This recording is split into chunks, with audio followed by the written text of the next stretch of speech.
Jenny McCarthy Show. Oh! 90 Day Fiancé is one of the greatest franchise shows. And there's a couple of couples on there that people cannot get enough of. And one of them is Paul and Karine. 90 Day Fiancé, before the 90 days, it's on Sundays at 8 p.m. Eastern Standard Time on TLC. If you guys have Apple TV or anything else, go on and get it. We've had him try to get him on before, and the lines were screwed up. But hopefully, he's going to say hello when I say, "Hey, Paul." Paul. Oh. Hi, Paul. It's Jenny. Yes. I cannot believe I can't believe I'm talking to you right now. And we finally got through on the connections.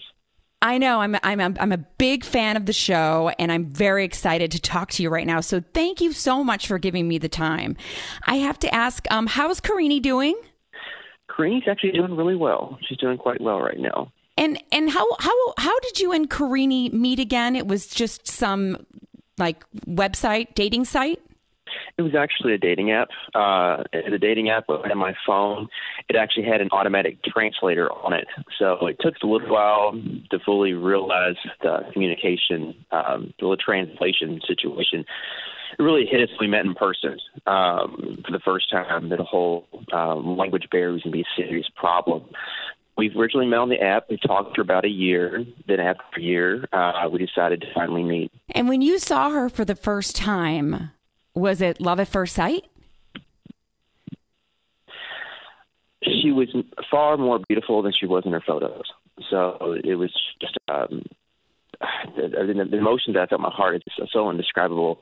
But I was just so happy because a lot of times you meet somebody the first time, you see stuff online, and they look different or they got different. But she was sweeter. She was so much more beautiful. It was just one of the best moments of my life. And we got to see, that the awkwardness of having, not being able to speak to each other because you guys, you didn't know Portuguese. She's Portuguese. Her family only spoke Portuguese. Have you ever tried to consider maybe taking some lessons in Portuguese to learn the language? Yes. I actually have a private tutor that I use in Brazil, and also I'm using Rosetta Stone.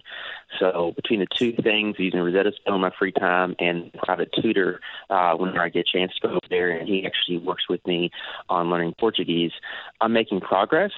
Not fluent, but I am making a lot of progress. Oh, good. Karine's progress in English is far superior to me, though, sadly. Karine is a rock star. Can you say in Portuguese, "You are so beautiful"? Você muito bonita. All right. Good job, Paul. I love it. I'm talking to Paul from 90 Day Fiancé before the 90 days. You guys, it's on Sundays at 8 p.m. on TLC.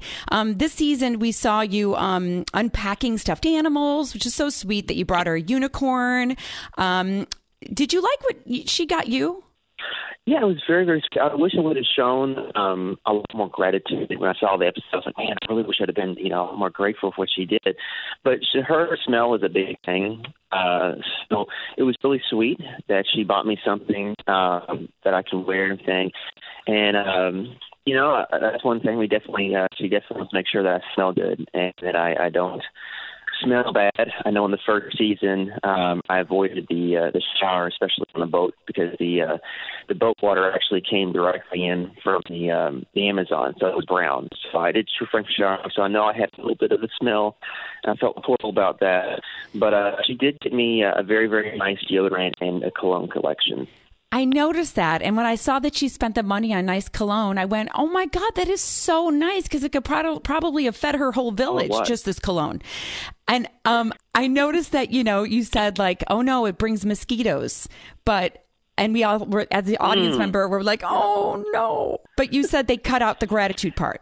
Oh, no. They didn't cut it out. I mean, I should have shown more gratitude. I didn't realize at the time. So actually, when I watched the TV show, I looked at it like, man, I was a real jerk. I mean, I was an angel. I should have showed her so much more gratitude. I saw a look on her face. And I'm like, man, I feel really, really bad. Oh. And I actually appreciate when actually show on the show, because it helps me become a better person. I realized, I really wish I would have done that differently. I'm glad that they actually put that in the episode, because that makes me realize, different things that are my faults that I realize in real life, but then I look back and see it, and I'm like, man, that's something that I need to do differently in my life. You know what? I'm really happy to hear you say that because, if everyone had a camera in their face and it was being shown to the world, not so many people are able to watch it and go, oh, I need to better myself. Usually they fall down a rabbit hole. So I'm happy to hear that you are recognizing those things and being an even better man for little sweet Karine. She is pregnant, correct? That is actually something I can't go too much into right now, but we've definitely had a roller coaster of events on that. So the show's going to unravel on some things, but it's been a real roller coaster in our lives. I'm sorry about that. Hopefully we see some good news eventually. How nervous were you? There was the moment on the show where you sat down with Karine's dad. And I was like, "Oh my God, I'm so nervous for you." Karine's dad, you guys, he was a cop. He was a police officer in their area, yeah. And Correct. So he asked you to bring your criminal records and sit down and talk about them. What were you thinking besides, "Oh my God, I'm going to shit myself right now"? It was extremely intimidating. Her father, in some ways, it's like my father. He's very to the point. Karine calls him, translation Portuguese, she says he's very, very grumpy, but he's not grumpy. He's actually a very, very nice man. He just very straight to the point. He's very honest. He's very blunt. He doesn't sugarcoat anything. But he went through that. I was very nervous. I didn't know how he was going to respond. I really didn't. And then in the end, he actually gave me, opportunity, to prove myself, which really meant a lot to me. But it really, I didn't know what was going to happen because if he had actually,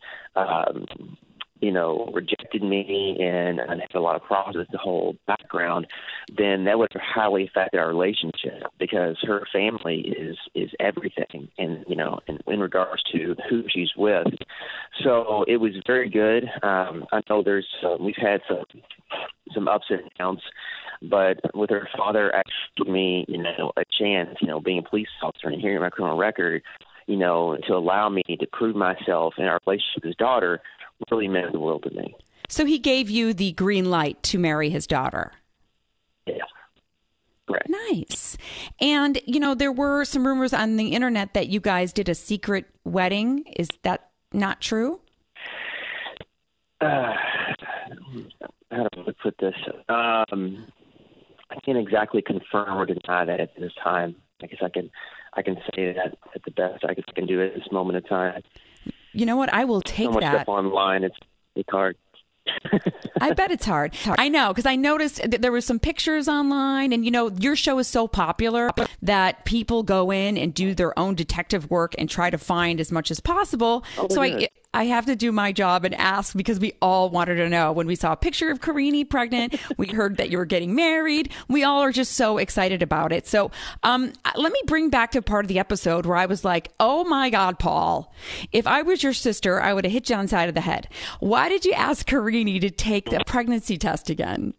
Did you think she was pregnant or were you afraid of STDs? We had a lot of things going on, and there was a lot of concerns that got raised.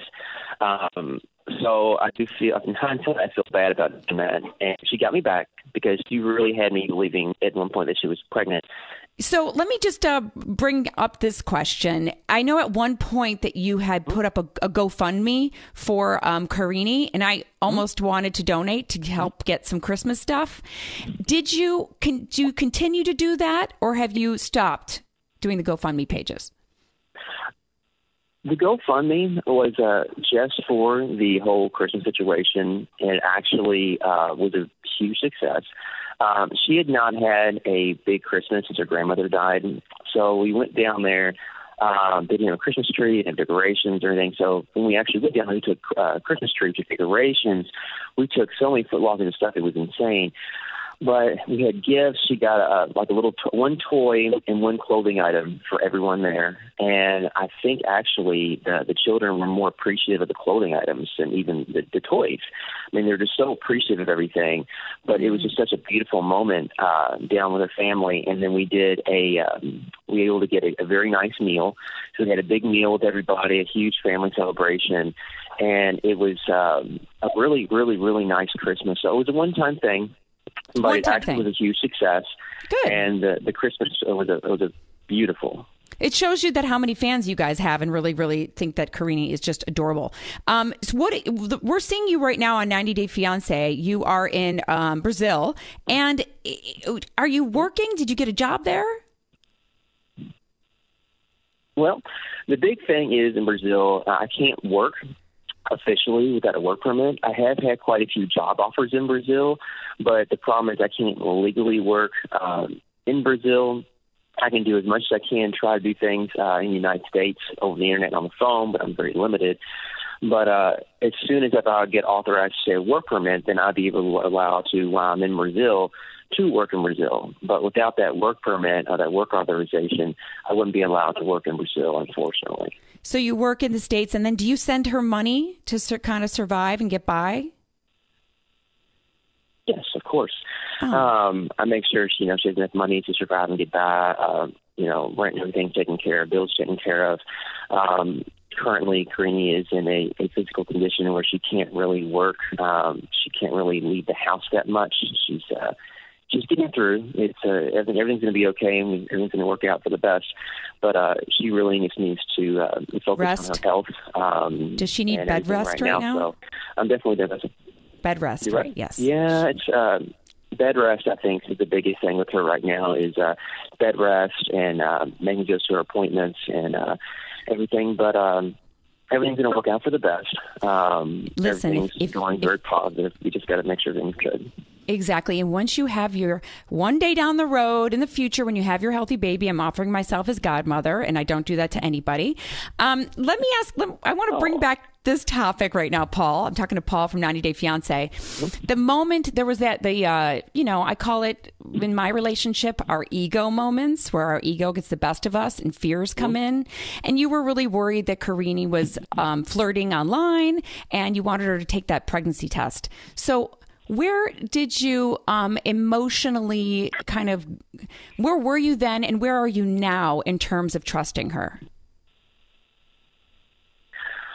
We, in our relationship, have definitely had our fair share of trust issues. She's had some inaccurate trust issues with me, and I've had some trust issues with her. We have gone through everything, and, the biggest thing is if we want to make this work, we just got to put the past in the past and look toward the future and not have all these crazy suspicions. So we have to work together and have trust, tell each other, all 100% honesty on everything. And we had some problems, definitely in the beginning that we worked through. But, I had a lot of concerns with that, and she had some concerns toward me. But we've managed now to be able to trust each other and get by. Karine's big thing, what she did was, she didn't delete her social media, but she uninstalled all the apps on her phone.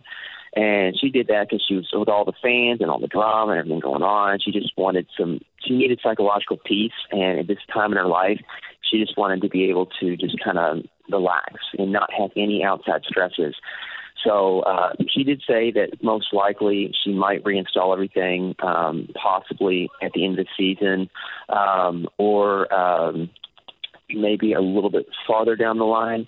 But she is definitely going to be reinstalling them at some point. So she took a social media hiatus. Now in regards to, yeah, just temporarily. And she has access anytime, on my phone, she wants to go through it. I always let her go through my phone anytime she wants to go through my phone. We have an open door policy in all of our communications. So if you want to go through something, she's always willing. And she does hop through it. She goes through my phone, my messages all the time. And I have no problem with that whatsoever. I like it. So she's also worried about you so just to clarify, you didn't force her at all to get rid of her social media. It was her wanting to do it. No.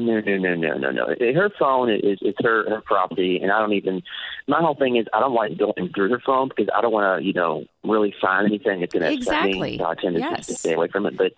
But the whole thing, but the whole thing with her is, she does keep, a password lock on her phone. It's her phone and sort of thing. So if she wanted to, reinstall it and be on it, anything I could do to stop her anyway. But she did that because of all the drama. There was so much stuff, especially the stuff that was on social media and on the internet and stuff, the stories and everything else going on. And it's so much stuff. And she had difficulty because some people she would talk to, and she had a hard time determining, who's a actual friend and who's somebody's trying to get information or what's going on with this person, that person.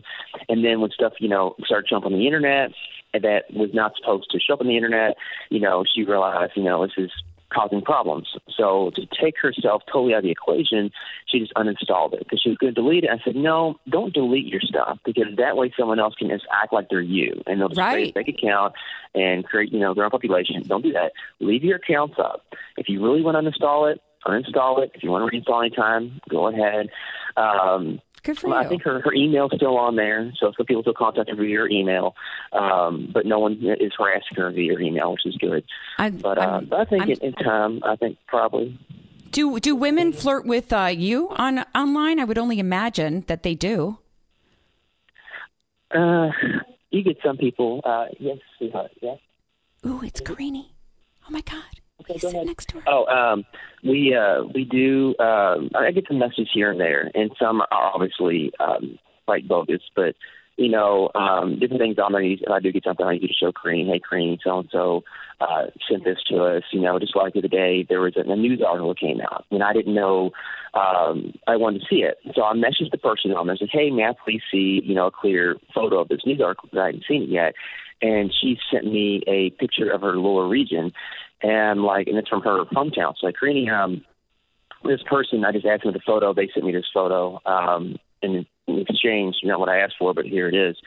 So she gets on there and she deals with it. But now, anytime anything like that happens on my phone, I always go straight to her and let her know because I don't want to deal with, oh, you hid this from me. No. That's really good. So you're very transparent about it. Yeah.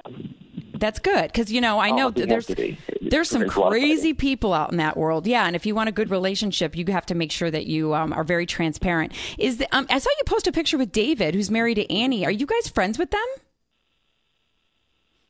Yes. David, I am friends with David. David and Annie were just amazing to hang out with. So was Chris.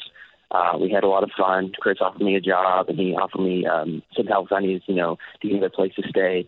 So they've been very, very, very, very great to hang out with. Like I said, getting back to Louisville, I didn't know what to expect, and he came up, and we started hanging out and talking, and it's been a really good friendship. Wow! So Chris offered you a job. Did you take it? I'm highly considering it. I'm currently trying to work some things out with my family company and try to make things work there first. But unless family drama gets too bad, and at that point, I will definitely probably might consider a job with somebody else like Chris. I totally understand that. I have a couple more questions, and then I'll let you go. What is it like getting recognized now in public, Paul? Everybody that has recognized us in public, it's not like social media. They're very, very positive. They come up and answer photos. I know a lot of times people are nervous to come up, which at any time someone's coming to do a photo, we don't mind. We have no problem taking photos or answering questions that we can discuss. But yeah, I just try to understand it. Usually it's the father of the group will come over and say, hey, do you mind if we take a photo? Maybe ask you some questions. No, we have no problem with that. As long as he's coming over and harassing us, and doing it at some crazy stuff on social media, we have no problem with that. Right. By all means, come over, we'll talk to you, we'll do a photo. It doesn't bother us at all. I'm very excited about this. Now you talked about her family having to have support. They had to support you in order to possibly marry her. What about your mom? I would imagine she didn't meet Karine yet. So what if she meets her and doesn't like her? Would you trump that and say, too bad, Mom, I'm marrying her anyway? Or... Mom was unsure at first, and then talking to Karine and then working with Karine because Mom's working with Portuguese and everything, and talking to her, it's going very positive so far. But if Mom said that, it's like, well, we've already got there, so I probably would. I hate to say it, I probably would trip Mom. She did go off on that, But so far, everything's going very, very well with that, and I'm very happy with it. We've been nervous right now because I actually did doing a huge premiere in Brazil of the Portuguese version of season 1 of Before the 90 Days, which is funny because they dubbed my voice in Portuguese. So I'm not quite sure how the communication barrier is going to work in our storyline since I'm dubbed speaking Portuguese, and I'll be like speaking perfect Portuguese in my phone, and my phone translator is going to come back with bad Portuguese. Not quite sure how that's going to play out, but it's a huge thing here. You're about to find out. I know. You guys are becoming a worldwide sensation. It's just so exciting. Are you still worried about mosquitoes, or you're still like OCD about germs and stuff like that? Good question. In regards to mosquitoes, now, in regards to like population of mosquitoes, I will say that I think in Kentucky, we had a lot more mosquitoes there and got bit quite a bit more often. But the main thing is the disease problem here. Now, I did get sick a few times. I'm not sure what I had, but it did pass, so I'm better now. But the disease they have here, they have like everything from Zika, dengue fever, yellow fever, malaria, something for the sea, everything of it. There's another one that it's a fly that lays eggs on them, and then when the mosquito lands on you, like rather than the maggots actually living in dead flesh, it lives in living flesh. So there's a lot of really crazy things that the mosquitoes can do. Luckily, I haven't had the maggots thing or anything, so I thank God. Thank God. We definitely take precautions. Karine actually, she actually wears mosquito repellent and everything now, especially with the whole fear of Zika. So she makes sure she keeps that on. There's been times when she's actually worn my mosquito suit or heat suit. So good, because you got to protect her, especially if there's a bun in the oven. She can't get Zika. Yeah. Paul, it has been such a pleasure talking to you. Will you do me a favor and give a big kiss to Karine for me? Tell her she's got huge fans here in America. Can't wait to meet her someday. Honestly, hold on one second. Actually, Karine. Oh my God! Say hello. Hello? Hola, Karine. Hi, Karine. Congratulations! I'm so happy for you. Good. How are you? Thank you. I'm happy for you and Paul. I know. Thank you so much. I got to say hi to her. I'm so excited. It's like I met Santa. Paul, thank you so much for today. I really appreciate it. Oh, it's no problem. All right. Congratulations. No problem. And if you all ever want to have us back on if you want to have us back on at the end of the series, when all this stuff comes to a conclusion, it's going to be a really wild and crazy season. So I'm sure you'll definitely have some questions at the end of it. We're going to hold on tight. I can't wait, Paul. I'm going to hold you up to that. Thank you so much. 90 Day Fiancé Before the 90 Days. Sundays, you guys, at 8 p.m. Eastern Standard Time on TLC. Thanks, Paul. Love you, Karine. We'll be right back, guys. Jenny McCarthy Show. Oh!